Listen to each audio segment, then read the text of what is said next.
Let's talk about how much money Singapore earned from Lady Gaga's Mayhem tour versus Taylor Swift's Eras tour. Let's break it down.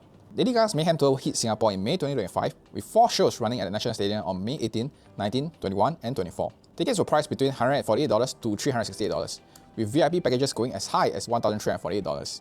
Taking an estimate of around 200,000 people attending over the 4 nights and an average ticket price of around $300, Lady Gaga's concerts brought in approximately 60 million Singapore dollars in ticket revenue alone. Now let's compare that to Taylor Swift. Her Eras tour came to Singapore in March 2024 with 6 completely sold-out shows at the same venue, running from March 2nd to March 9. Ticket prices range from $108 to $348, and just like the Gaga's tour, there are premium VIP options as well. It's estimated that around 300,000 fans attended over the 6 nights, and if you use a conservative average ticket price of $250, Taylor Swift concerts generated roughly $75 million in ticket sales. Here's a breakdown of the number of shows and approximate money earned. But the story doesn't end there. For Lady Gaga's concert, Singapore saw a massive movement across the economy. ComfortDelGro reported over 1.8 million additional rides taken during the concert dates, which brought in more than $5.5 million in transport revenue. On the hospitality front, hotel bookings in Singapore surged by 358% after the concert was announced, a massive spike that shows just how far people were willing to travel to see her live. There was also a significant rise in spending at restaurants and retail outlets, driven by the influx of both local and overseas concert goers. In fact, it's estimated that 60% of the audience came from overseas, meaning much of the money went to tourism spending on hotels, meals, shopping and local attractions. Just nice for the GST increase. All in all, analysts projected that Lady Gaga's 4-night run could have generated up to $250 million in total economic impact for Singapore. Now, Taylor Swift's concert had a similarly powerful and arguably even greater effect.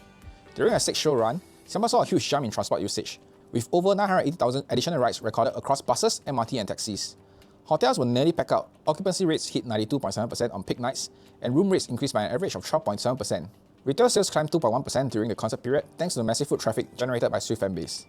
And just like Gaga's concert, over half of the Eras tour audience in Singapore came from overseas, with Swifties flying from across Asia to attend the exclusive Southeast Asian stop. Yes, exclusive. Taylor Swift is performing in Singapore. We negotiated an arrangement with her to come to Singapore and perform, and to make Singapore her only stop in Southeast Asia. And there was a certain incentives provided to her from our Tourism Development Fund. It really is a post-COVID fund to revive tourism after COVID. And a deal was reached. Singapore signed a deal with Swift team and secured the only stop in Southeast Asia for her tour. And the payoff was huge. Taylor Swift's concert was expected to bring in between $260 to $375 million in tourism receipts alone. And on top of that, Singapore's GDP was projected to increase by around 0.2 percentage points, or roughly $200 million because of the tour. So let's do a recap. Lady Gaga brought in an estimated 60 million in ticket sales and up to 250 million in total economic impact. Taylor Swift brought in an estimated 75 million in ticket sales and between 260 million to 375 million in overall impact, along with an official GDP boost. Both tours were wildly successful and brought enormous benefits to Singapore. But in terms of sheer economic return, Taylor Swift's Eras tour edges out Lady Gaga's, largely thanks to her 6 sold-out shows, international draw, and the strategic exclusivity deal signed with the Singapore government. Either way, I'm glad more international stars are coming to Singapore, and all I would say is, keep them coming. What do you think?